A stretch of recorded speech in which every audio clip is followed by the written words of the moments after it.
Welcome to Japanese Cooking 101. Today we are making stuffed Napa cabbage. Ground pork is wrapped with Napa cabbage and simmered in a dashi-based stock. These are the ingredients. You can substitute ground pork with ground chicken instead if you like. For more information and complete recipe, please visit our website japanesecooking101.com. First, peel off the Napa cabbage leaves. We are wrapping meat with it, so the cabbage should be a decent size. Microwave Napa cabbage leaves until soft, about 4 to 5 minutes, and cool completely. Cut the green onions very thinly, and slice ginger root thinly, and set all aside. Chop the brown onion finely. Slice off the thick white parts of the Napa cabbage leaves if they are too thick. Just like that. And chop finely. We are going to put this in a meat mixture.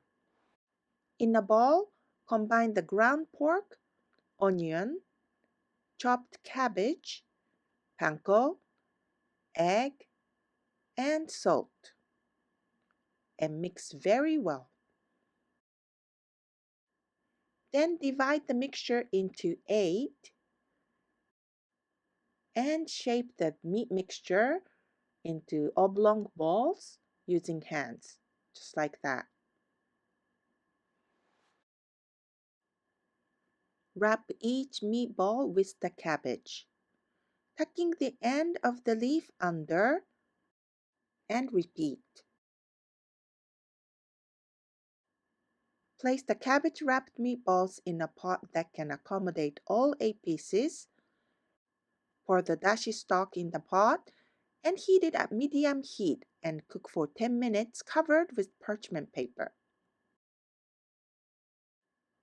Add the sliced ginger, soy sauce, sake, and mirin, and cook for another 10 minutes, basting the stuffed cabbage with the soup from time to time, and salt to taste. And serve with the sliced green onions on top. Stuffed Napa cabbage is so delicious and warming, and it might just become a winter staple for you and your family. 美味しい。美味しいね。